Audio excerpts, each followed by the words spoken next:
हाँ जी। तो कैसा हुआ पेपर? उम्मीद करता हूँ बहुत अच्छा हुआ है जी, हमारा बहुत बेहतरीन हुआ है। तो आओ जरा देखें इकोनॉमिक्स 2025 के बोर्ड एग्जाम का एक एक करके सभी आंसर्स का सॉल्यूशन।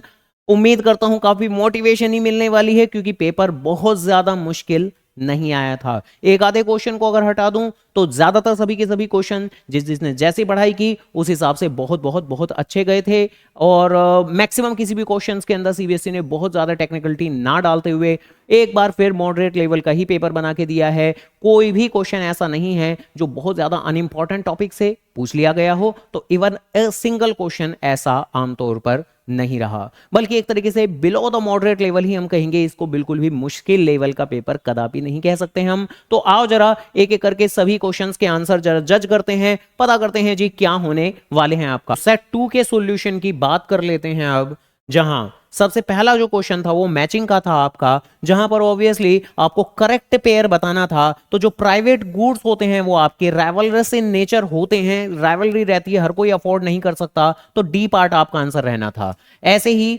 और आगे जरा क्वेश्चंस की बारी बारी से बात करते हैं, जहां क्वेश्चन नंबर सेकंड के अंदर अगर मैं बात करूं, क्वेश्चन नंबर सेकंड जो कि एक आसान कैटेगरी का क्वेश्चन था, बैलेंस ऑफ ट्रेड के अंदर सिंपली सरप्लस पता करना था, तो बी पार्ट आपका रिलेवेंट आंसर होना था। देन कमर्शियल बैंक के रेस्पेक्ट में कि कौन सी बात सही है, तो डिपॉजिट भी लाइबिलिटी होती है, और ये सारी की सारी फर्स्ट सेकंड थर्ड वाली बात बिल्कुल सही थी, जो आखिरी वाली बात थी वो गलत थी, तो ए पार्ट आपका आंसर होना था। देन इसके बाद में क्वेश्चन नंबर फोर्थ के अंदर एवरेज प्रोपेंसिटी टू कंज्यूम था, सेविंग की वैल्यू मांग रहे थे, डी पार्ट 800 रुपए आपका आंसर होना था। देन असर्शन रीजन का क्वेश्चन जो पब्लिक गुड के रेस्पेक्ट में था, तो जो असर्शन में बात लिखी है वो बिल्कुल सही थी पब्लिक गुड के रेस्पेक्ट में कि वो सभी के लिए अवेलेबल रहते हैं आमतौर पर, लेकिन रीजन वाली बात करेक्ट इनकरेक्ट थी आपकी। ये एक्सक्लूडेबल नहीं होते हैं, राइवलरस इन नेचर नहीं होते, वो तो प्राइवेट गुड्स का फीचर होता है आपका। तो अकॉर्डिंगली आपका डी पार्ट आंसर होना था, यानी कि असर्शन आपका सही था, नहीं असर्शन आपका सही था, रीजन गलत था, तो सी पार्ट आपका आंसर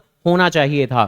खैर जरा देख लेते हैं आगे क्वेश्चन नंबर 6 जहां पर आपसे बोल रहे थे saving saving saving is 20% of the additional income is saved, यहीं से ही आपका जवाब निकलना था। एमपीएस 1 में एमपीएस मल्टीप्लायर का फॉर्मूला अप्लाई कर बी पार्ट आप आंसर कंक्लूड करते। देन इसके बाद में इरफान वाला क्वेश्चन जहां पर पेमेंट को डेफर करने की बातें की जा रही थी, तो C part standard of deferred payment आपका आंसर होना चाहिए था। सेट 2 के सॉल्यूशन की जी चर्चाएं चल रही हैं। क्वेश्चन नंबर 8 का आंसर जो मैनेज फ्लोटिंग के बारे में था, दोनों ही सच्ची अच्छी बातें लिखी थी। Manage floating exchange rate system में कि एक तरह का अमलगमेशन होता है, दोनों का मिक्सअप होता है, हाइब्रिड सिस्टम होता है, दोनों बातें सही हैं, सी पार्ट आपका आंसर होना था। देन इसके बाद में अगेन मैचिंग का ही क्वेश्चन आ गया था जी आपका। अब जरा आराम से, ये जो इनकम फ्रॉम एंटरप्रेन्योरशिप और प्रॉफिट, बेसिकली बिजनेस से कमाया जाने वाला पैसा प्रॉफिट कहलाता है, बिल्कुल सही बात लिखी हुई थी, तो बी पार्ट आपका आंसर होना चाहिए था ये। देन इसके बाद में आगे क्वेश्चन नंबर 10 जहां पर करंट अकाउंट के कंटेक्स्ट में बात कर रहे थे कि कौन सी गलत बात है, तो ऑब्वियसली कौन सी गलत बात है कि रिसीट्स तो क्रेडिट में आनी चाहिए, डेबिट में क्यों आने लगी, तो डी पार्ट आपका सही जवाब होना था इस क्वेश्चन का। फिलहाल अभी एमसीक्यूज की ही बात कर रहे हैं, ऐसी और जवाब पता करने के लिए, डिस्क्रिप्टिव आंसर का भी जवाब पता करने के लिए वीडियो को लाइक जरूर करें। फिलहाल अभी खाली एमसीक्यूज की बात कर रहे हैं हम, तो फिलहाल चलते हैं अपने इंडियन इकोनॉमी के एमसीक्यू की ओर। इंडिया कौन से ग्रुप का मेंबर नहीं है, डी पार्ट G7 का मेंबर नहीं है जी इंडिया। देन इसके बाद में अगेन असर्शन रीजन का क्वेश्चन आया था आपका, जहां पर ह्यूमन कैपिटल फॉर्मेशन के रेस्पेक्ट में क्वेश्चन था कि ह्यूमन कैपिटल फॉर्मेशन में पॉपुलेशन का पार्टिसिपेशन देखते हैं, सही बात है, इकोनॉमिक ग्रोथ में मदद करता है, बिल्कुल सही बात है। लेकिन बाद में rate of participation of people के मतलब को डिफाइन कर रहे थे ये, और जहां ये कह रहे थे कि अगर लोग जितना ज्यादा प्रोडक्शन एक्टिविटीज के अंदर एंगेज रहेंगे तो वो डेपिक करता है रेट ऑफ पार्टिसिपेशन को, हाँ करता है, लेकिन सिर्फ प्रोडक्शन प्रोसेस नहीं करता, अदर इकोनॉमिक एक्टिविटी भी डेपिक करती है रेट ऑफ पार्टिसिपेशन को। तो इस लिहाज से पार्शियली सही है ये रीजन वाली लाइन, बट फुल्ली नहीं है सही। तो अकॉर्डिंगली असर्शन आपका सही होता है और रीजन आपका गलत, तो सी पार्ट आपका आंसर रहने वाला है इसका। देन इसके बाद में क्वेश्चन नंबर 20 कि कौन सा करेक्ट पेयर था, तो कम्यून सिस्टम जो चाइना के अंदर इंप्लीमेंट हुआ था उसके तहत इंडस्ट्रियलाइजेशन को ही बढ़ावा दिया गया था, तो डी पार्ट आपका आंसर रहने वाला है। देन आगे इमेज बेस्ड क्वेश्चन आया था जहां सरकार इंपोर्ट को कंट्रोल करना चाहती थी, जहां इंपोर्ट सब्स्टिट्यूशन पॉलिसी में ही इन सब का बखान है।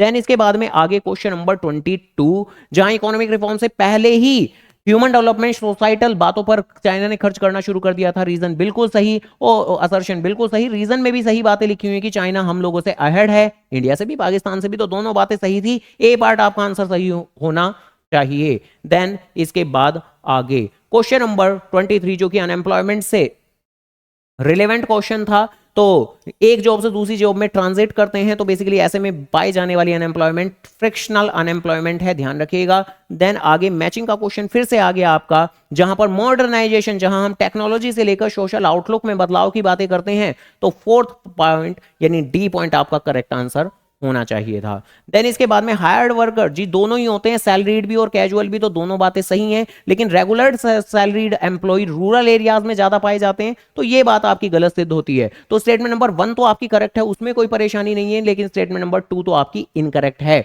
तो statement number 1 is a true और 2 इज अ फॉल्स, तो ए पार्ट आपका आंसर होना था।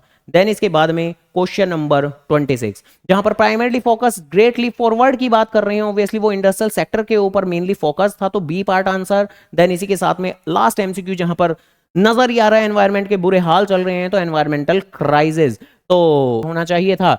ऐसी और क्वेश्चन के डेस्क्रिप्टिव आंसर पता करने के लिए वीडियो को जरूर लाइक करें, चैनल को जरूर सब्सक्राइब करें। अपकमिंग पेपर के भी इसी तरह से सबसे पहले, सबसे जल्दी, सबसे एक्यूरेट जवाब आपको मिलेंगे। और बताएं जरा आप लोगों का एग्जाम कैसा हुआ, कमेंट सेक्शन के अंदर मेंशन जरूर करें। आपका एग्जाम कैसा हुआ?